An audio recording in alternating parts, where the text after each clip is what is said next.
The land was dry, cracked like broken porcelain beneath the endless sky. Wind whispered through brittle grass, carrying with it the scent of dust, old sorrow, and something ancient no one spoke of anymore. Clara Bennett adjusted her straw hat and wiped the sweat from her brow. She had been up since before the sun, wrestling with a broken fence post and praying the last of the well water would stretch until morning.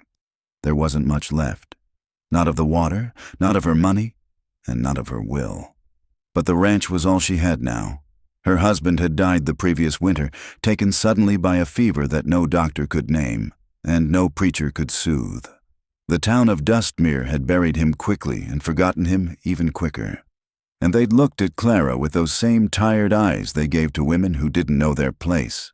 Too young to be alone, too stubborn to remarry. She lived a mile out, past the mesquite trees where only the desperate or the brave kept homes. Most days, Clara wasn't sure which one she was. The wind shifted. A buzzard circled high above, slow and wide. That's when she saw him. At first, she thought it was a bundle of blankets left behind by travelers. But as she stepped closer to the ridge behind her barn, her breath caught. A man lying on his side, chest rising faintly. Blood stained the earth around him, dark and cracked like rust. His long black hair was tangled in dust. He wore no boots, only a deer-skinned shirt torn open at the shoulder, revealing a wound deep enough to show bone. And then she saw the necklace, beads, and a feather, Apache. Her heart slammed against her ribs. Every story she had heard growing up surged forward, stories of raids, of burning farms, of children stolen in the night, warnings whispered in church pews, curses spat in saloons. She took a step back, another, but then he moved. Not a lunge, not a threat. Just a low, pained groan from his lips as he tried and failed to lift his head. He was dying, and not quickly. Clara looked around. No one. The road was quiet. The town would not send help. They wouldn't care if a wounded Apache bled into the earth. She should have walked away. She knew that. But instead, she turned back toward the barn. Moments later, she returned with a dented tin cup filled with well water, precious, nearly gone, and knelt beside the man who might kill her if he lived. She didn't speak, didn't ask his name. She just lifted his head gently and placed the cup to his lips. At first, he didn't drink. His eyes flickered open, dark, unreadable, wild, and fixed on hers. Still, she waited. Then slowly, his lips parted. He drank. It was only a sip, but it was enough. When he finished, she set the cup down and rose to her feet, trembling. For a moment, she thought he might grab her hand or speak or curse her in a language she didn't understand. Instead, he looked at her for a long second. Then he closed his eyes and exhaled, almost in peace.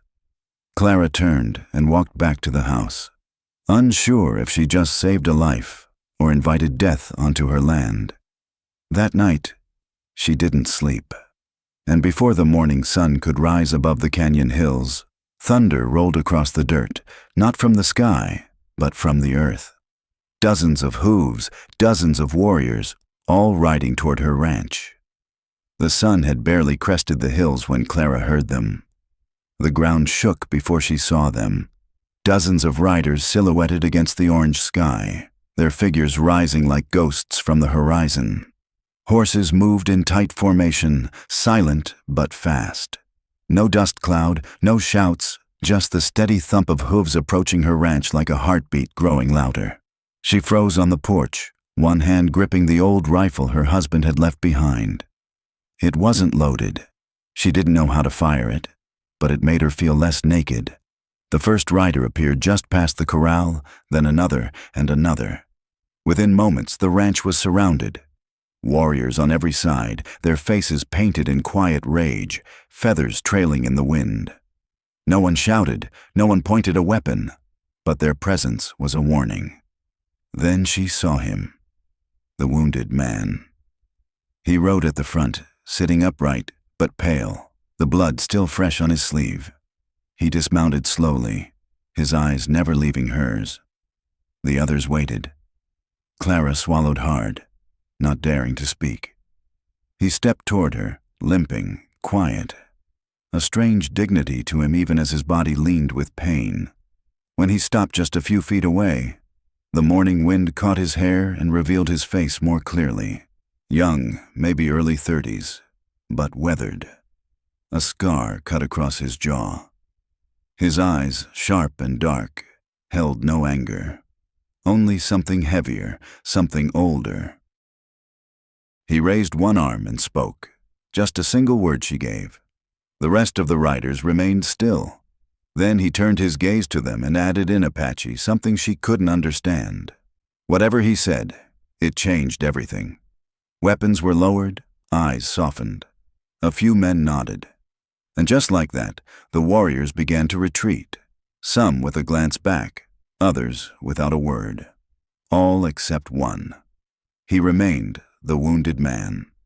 He walked past her toward the barn and, without asking, sat in the shade near the water trough. He didn't look at her again, just closed his eyes and leaned back against the post like he had always belonged there. Clara stood there for what felt like hours. The town would never believe it. They'd say she was cursed or worse, traitorous. She could already hear the whispers. That widow's gone mad, took in a savage. They'll slit her throat and burn the place down. But no one had slit her throat, and nothing had burned. She walked toward him, still holding the empty rifle. "You shouldn't be here," she said softly. "They'll come looking. The sheriff, the town." He opened his eyes, said nothing. "I gave you water," she added. "Not shelter, not this." Still no answer, only a faint flicker in his gaze, like amusement or defiance.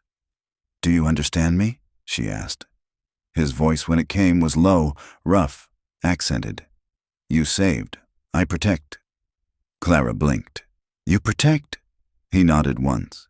"Until you are safe." It was so matter-of-fact, so final. She stared at him, heart thudding. Then she sighed and muttered, "You're as stubborn as every man I've ever met." He almost smiled. Almost. By noon, the ranch was quiet again. The warriors were gone, leaving only hoofprints and dust behind. The man, she didn't even know his name, stayed near the barn, saying little, watching the horizon like a soldier waiting for orders. He didn't ask for food, didn't ask for anything. But he fixed the fence post she had failed to mend, chopped wood for the fire, gathered water from the well, his wound still seeping through the wrap she'd used the night before. Each time she tried to stop him, he said the same thing. "You gave, I return." By evening, Clara found herself setting 2 plates on the porch table. One for herself, one for him. He nodded when she did, but still, he didn't eat until she had taken the first bite. And that night, when she blew out the lantern, she looked out the window and saw him sitting under the stars, keeping watch. Not as a guest, not as a prisoner, but as a shadow of something she couldn't name yet. Something that felt safe. 2 nights passed, and in that time, no one came from Dustmere. No one asked about the warriors. No one checked on the widow who'd lived too long alone. The silence was almost more dangerous than the noise, but Clara felt it in her bones. Something was shifting. Each morning, the Apache man, who still hadn't given his name, rose before dawn. He tended the fire, brushed the horses. He limped less now, though the bandage on his shoulder remained tight. She had offered to change it, but he had shaken his head. "Number wound must stay." "Why?"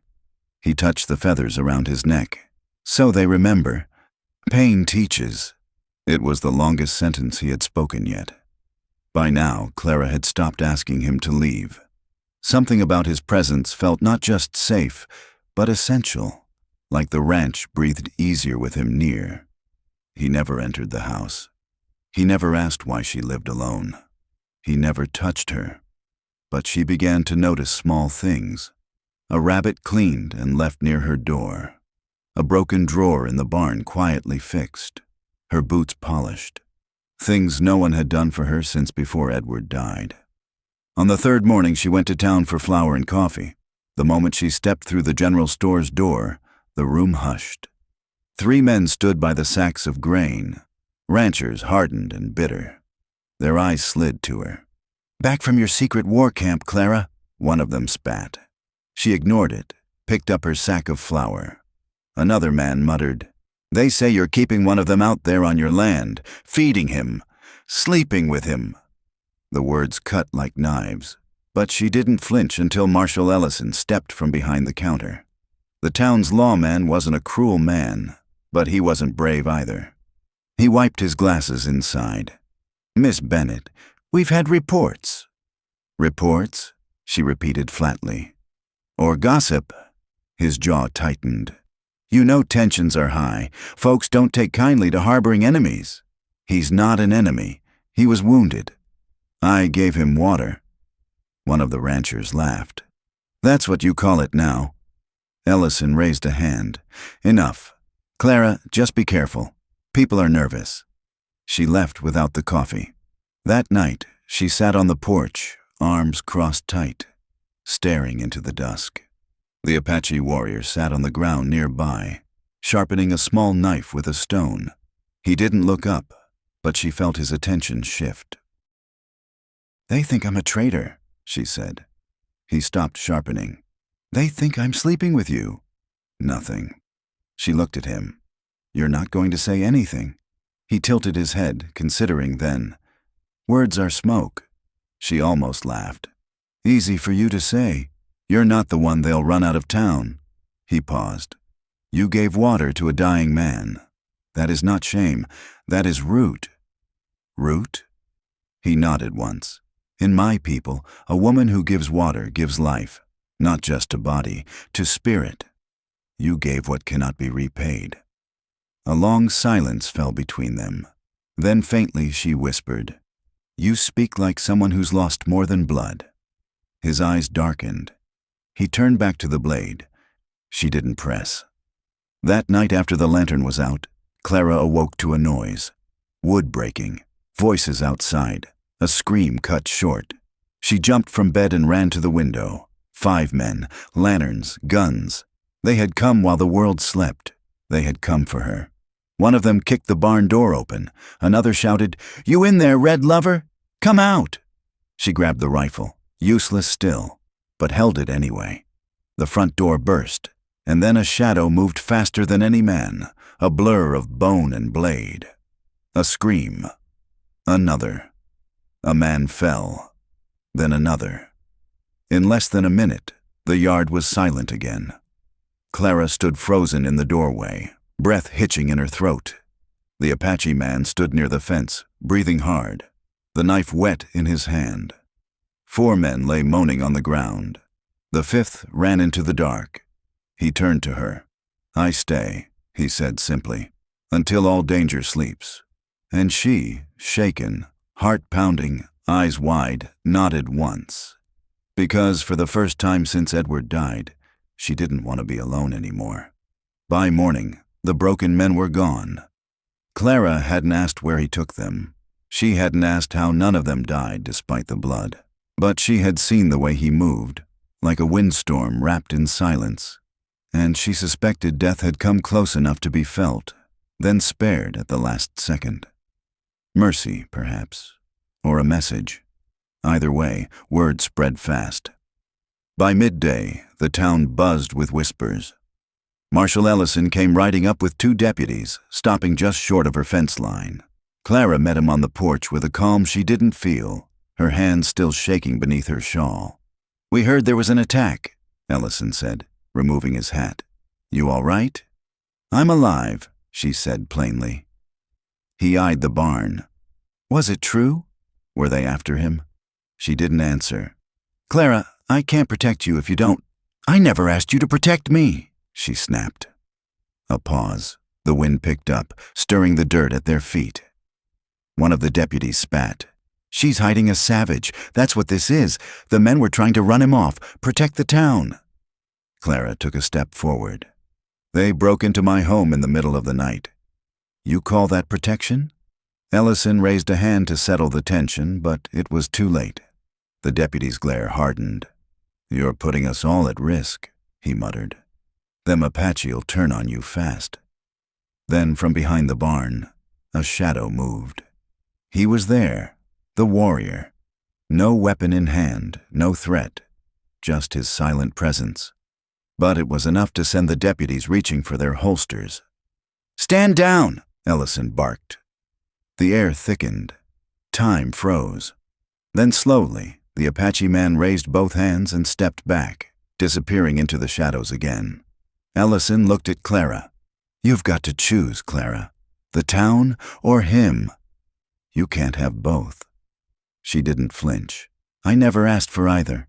The marshal left with a heavy heart, but the deputy rode away with fire in his eyes. That evening, Clara sat by the fire, arms wrapped tight around herself. "You shouldn't have come out," she told him. He stirred the fire with a stick. "They do not need reasons, only excuses." She stared at the flames. "I used to believe this land was home. Now I'm not sure it was ever mine." He looked at her, his face softened by firelight. "Home is not a place. It is a choice." "And what if I chose wrong?" she whispered. He was quiet for a long time. Then finally, "Then we fight for it." The next day, the church doors slammed shut when she walked in. Mothers pulled their children close. A preacher turned his back. Outside the saloon, men fell silent when she passed. One muttered, "Witch." Another threw a stone. It hit her shoulder hard enough to bruise. She didn't cry. She didn't stop. That night she returned home and found a handmade object resting on her porch. A small woven charm of straw and feathers. Apache protection. She looked out into the darkness and knew he was near, watching. Not because he owed her, but because something had shifted between them. A thread, invisible but strong, had been tied, knotted that day by the well, and with every threat from the town, it only pulled tighter. The wind howled that night like it had something to say. The shutters rattled. The lantern flickered low. Clara lay in bed, staring at the ceiling, the echo of that stone hitting her shoulder still pulsing beneath her skin. They would come again. She could feel it in the bones of the house. Outside, the barn stood quiet, cloaked in darkness. The warrior hadn't spoken much since the sheriff's visit. He worked. He watched, but the fire behind his eyes had cooled into something colder. He was waiting for something. So was she. At midnight she heard it. Boots, creaking boards, voices, whispers, low and mean. She sat up. The door to the chicken coop slammed open. Then came the screams. Feathers flew. A torch was thrown. Flames licked the dry straw like a starving dog. Clara grabbed the rifle, though she still didn't know how to fire it, and ran barefoot through the doorway. She saw them, 4 men, masked, drunk on power. One held a branding iron red with heat, another held rope, and the third, Silas Granger. Of course it was Silas. He was the man who owned half the town and wanted the other half. Ever since Edward died, he'd been circling her ranch like a vulture, offering help that always came with strings. "I warned you, Clara," he called out. "You keep betting on savages, you'll lose more than chickens." Before she could reply, the barn doors burst open. Kalen, not running, just walking, deliberate, calm. A predator already in motion. Silas raised his gun, but Kalen moved first. A blur, a crunch of bone. The man with the branding iron screamed as the weapon was twisted from his hand and hurled into the dirt. One of the masked men ran. Another tried to fight. He didn't make it far. The last man, Silas, stood his ground, fury burning in his eyes. "You think you can scare me?" Kalen didn't answer. He stepped forward, blood dripping from his knuckles, and said just one word. "Enough." Silas sneered. "You're lucky she's here, otherwise I'd gut you right here." That's when Clara stepped beside Kalen and leveled the rifle, shaking but aiming straight. "Try it," she said. "See what happens." Silas's sneer faltered. "You wouldn't shoot me." She didn't blink. I don't have to. He already spared you once. Kalen said nothing, but his silence was thunder. Silas spat into the dirt and turned. This isn't over. You're right, Clara replied. It's just beginning. They buried the fire, saved what animals they could. By dawn, the yard smelled of ash and burnt feathers. Kalen's hands were torn. Clara wrapped them in cloth, sitting on the porch beside him as the sky turned orange again. She didn't speak. Neither did he. But there was something between them now, thicker than smoke, stronger than silence, blood on the fence, truth in the soil, and a bond that neither war nor whispers could undo. The days grew hotter. Dustmere fell silent in her direction. No more stones, no more sheriff. Only silence. And in many ways, that was worse. A town can yell in fear, but when it goes quiet, it starts to plan. Clara tried not to let it get to her. She kept her head down, tended her land, fed the chickens that survived, fixed the coop with hands that had long since learned not to tremble. But her world had changed, and not just because of fear. Kalen stayed. He didn't speak much. He didn't ask to stay. He simply acted as if the land belonged to both of them now. And strangely, that assumption no longer frightened her. He repaired the barn roof, sharpened her tools, set traps that caught rabbits without harming them. They didn't talk over meals. He always waited for her to start eating first. He never sat too close, never lingered inside the house. Always just close enough to be felt, never close enough to be questioned. And it was in that space, between what he said and what he didn't, that something else began to take root. One night after supper, she found him outside, sitting cross-legged by the fire, carving something small from wood. The stars above them blinked like ancient eyes. She sat near him, quiet. "What are you making?" she asked. He didn't look up. "Memory. For who?" He paused. "You." She blinked. "Why?" He kept carving. "You gave me water, then you gave me choice." She tilted her head. "What choice?"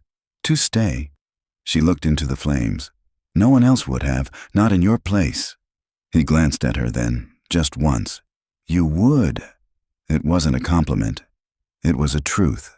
She smiled faintly. "I used to think kindness was weakness. Edward, my husband, used to say it would get me killed." He didn't ask about Edward. He didn't say sorry. He just waited. So she continued. "He wasn't cruel, just cold, proper. He thought love was something you owed, not something you showed." Kalen turned the carving in his hand. It was beginning to take the shape of a bird. A hawk, maybe. Its wings spread wide. "And you?" he asked softly. She hesitated. "I used to think I had to earn love. That if I worked hard enough, smiled enough, stayed quiet enough, someone might think I was worthy of it." He looked at the carving. "You were always worthy." The words hit her like the first drop of rain after months of drought. She didn't respond, but her eyes burned. The next morning she found the carving on her windowsill. A hawk, carved smooth and strong, with a single black bead tied around its neck. She ran her fingers over it slowly, then tucked it into her pocket, close to her heart.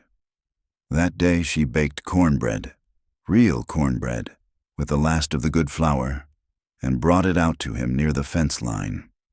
They ate together under the sun, still no words. But they didn't need them anymore, because what lived between them now didn't need language. It was built in silence, forged in fire, bound not by promises, but by presence. The first time she touched his skin, it wasn't intentional. They were moving a heavy beam from the barn roof, and her hand slipped. His fingers caught her wrist, steadying her before she fell, calloused, firm, but careful. She looked down at the place where his hand gripped hers, then up at the long scar that ran from the base of his thumb to the bend of his elbow. "How did you get that?" she asked quietly. He released her hand. A pause, then, "I was 13. The soldiers came." She didn't move. They said we had stolen cattle. We hadn't, but they burned our crops anyway, took my older brother, set fire to our lodge. He looked past her at something far away. My mother pushed me out the back, told me to run. I didn't want to, but I did. He ran a thumb over the scar. A blade caught me as I escaped. I bled alone under a cedar tree for 3 days. Clara swallowed. What happened to her? His voice was quieter now. They killed her, left her body in the ashes. She reached for the beam again, but her hands trembled. I'm sorry, she whispered. You didn't do it. Doesn't mean I'm not sorry. He looked at her then. That is why I stay. She frowned. Because I'm sorry. No, he said, because you remember what others choose to forget. That night it rained, the first real rain in weeks. She stood on the porch and watched the sky open up, soaking the land. The cracked earth drank eagerly. Dust became mud. The roof leaked in 2 places, but she didn't care. She turned to find him behind her, silent. Do you miss them? She asked over the sound of thunder. Your family? He nodded once. I miss Edward, she said, but I also don't. That made him tilt his head. He kept me in a safe little box, told me what to wear, what to say, how to act. I think he loved the idea of me more than the woman I really was. Kaylin looked out at the rain. Then, without a word, he stepped off the porch and into the storm. She watched him lift his face to the sky, let the water hit him like a blessing. He raised his arms just slightly, barely more than a breath of movement, but something about the gesture felt sacred. She followed. Together they stood in the mud, soaked to the bone. Not speaking, not touching, just being. And in that moment, the storm didn't feel like chaos.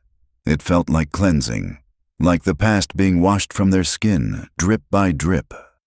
Later, by the fire, he unwrapped the bandage on his shoulder. The wound was nearly closed. She knelt beside him, carefully applying fresh salves she'd made from herbs and beeswax. It was then she saw the other scars, not just the one from the soldiers, but others, dozens, some old, some deeper than others. One looked like it came from an arrow. She didn't ask about them. Instead, she said, Every scar's a story, isn't it? He nodded. And every story leaves a mark. He met her gaze. And some marks, he said, lead us to the people who can carry them with us. She felt her breath catch. Because somehow, without ever planning it, she had begun to carry his. And maybe, just maybe, he had started to carry hers too. The storm passed, but it left behind more than puddles and clean air. It left stillness. A strange kind of peace settled over the ranch. One Clara hadn't known in years. The land smelled different. The wind felt softer. Even the chickens, those that remained, clucked with something like relief. But peace never lasted long in Dustmere. One afternoon, as Clara was cleaning out an old chest in the loft, one that had belonged to Edward, she found it. A letter, folded in a cracked envelope, stained with dust and time. She sat down on the wooden floor, the light slanting through the rafters, and began to read. To Mr. Silas Granger, as discussed, I agree to the sale of the property at the offered price. Once my wife is informed, I expect discretion until the paperwork is finalized. She's not ready to let go, but I am. Edward Bennett. Her hands trembled. The date was 3 weeks before Edward died. He had planned to sell the ranch behind her back, to Silas of all people. The same man who now led the charge to drive her out. The same man who had tried to burn her home down. The air turned cold around her. She read the letter again, then again. Edward had planned everything. He hadn't even intended to tell her. Just take the money and leave her with nothing. She stood up too fast and knocked over the chest. Old tools clattered to the floor. Kaylin heard the noise and came in through the barn doors, eyes alert. Clara? She held up the letter with a shaking hand. He was going to sell this place to Silas. Kaylin took the page gently, read it once. His face didn't change, But something behind his eyes hardened. "You still have the land," he said. "For now." Her voice cracked. "If Silas kept a copy, he'll come with papers, with a judge, and I—" Her voice broke again. "I thought Edward loved this place. I thought he loved me." Kaelin folded the letter fully and placed it on the table. "He loved control," he said. "Not land, not you." The words weren't cruel. They were freeing. That evening Clara rode into town alone. She didn't tell Kaelin. She didn't ask permission. She wore her best dress, the one she hadn't touched since the funeral, and pinned her hair like the woman they used to admire in Dustmere. Let them see her coming. Let them stare. At the courthouse, she asked to see Judge Leland. The clerk hesitated. "You got business, Miss Bennett." She held out the letter. He read it. Eyes widened. 10 minutes later, the judge met her in his office. A large man with thick spectacles and a dislike for fuss. She laid the letter on his desk. "This was never filed. My husband intended to sell the land, but he died before anything was signed. Now Silas is trying to claim it, and he's doing it through fear." The judge studied her. "You have proof of intimidation?" "I have ashes on my porch and scars on my fence." A long pause, then, "Let me look into it." Back at the ranch, Kaelin was waiting.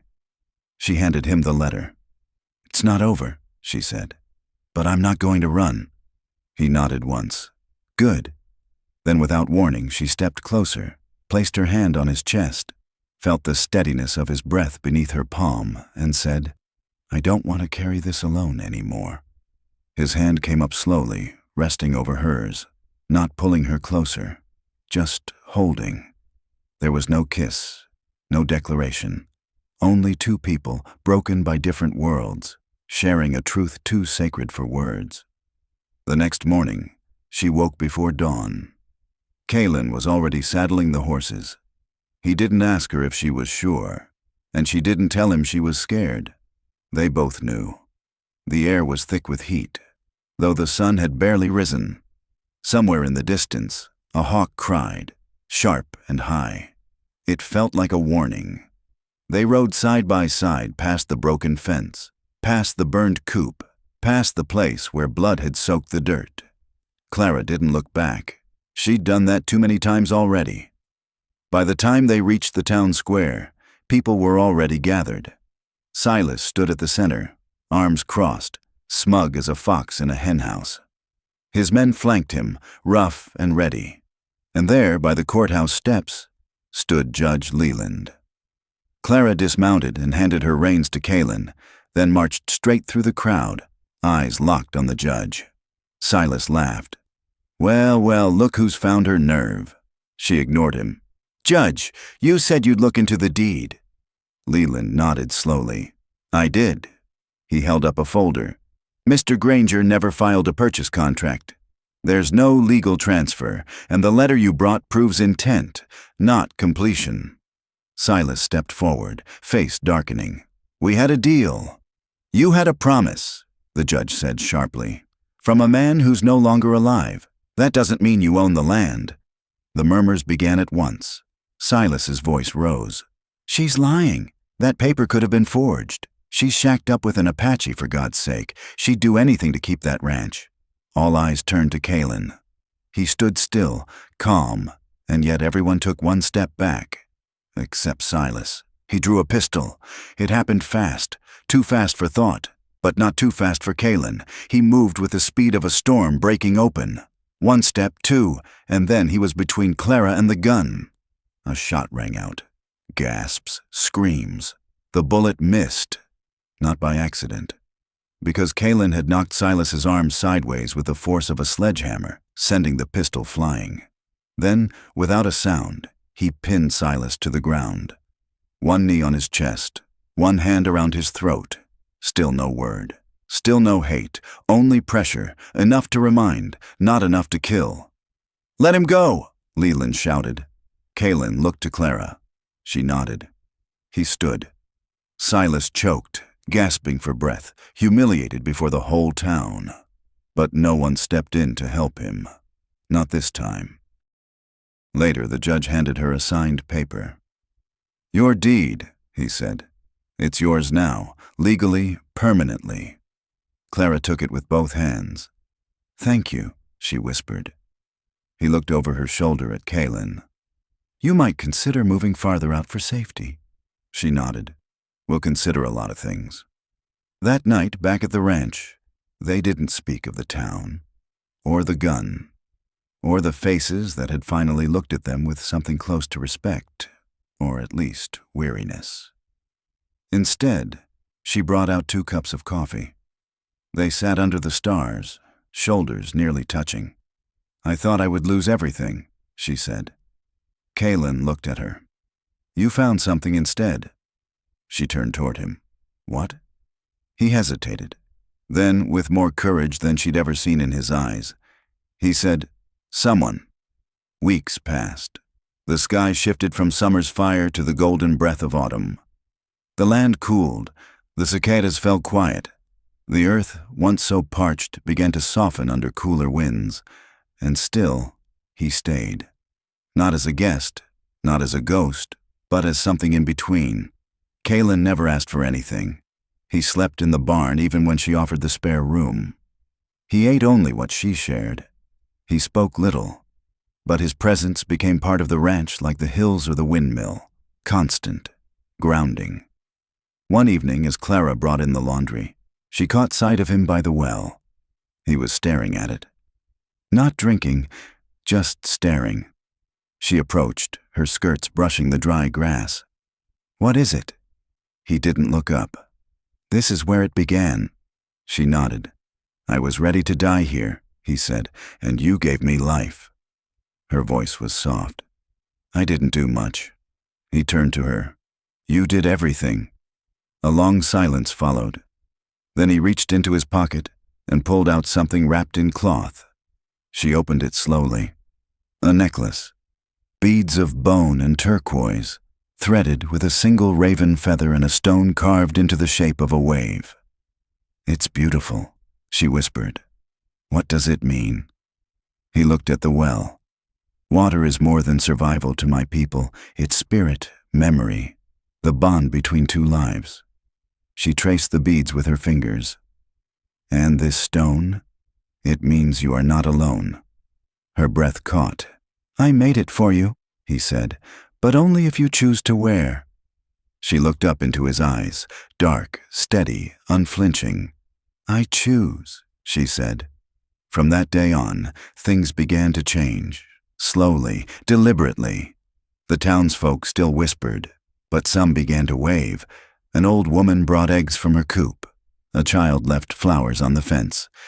No apologies, no explanations, but kindness at last began to return.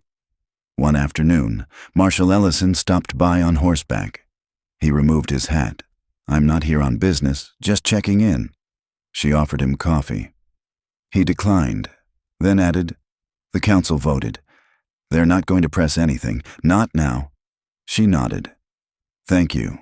He glanced toward the barn where Kaylin was mending a wheelbarrow. "He ever going to leave?"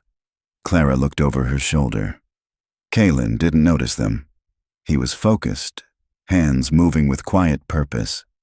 She smiled. "He already has a place." Ellison gave a grunt that could have meant anything, then tipped his hat and rode off. That night, as stars blanketed the sky and the wind played soft through the dry grass, Clara sat beside the fire with Kaylin.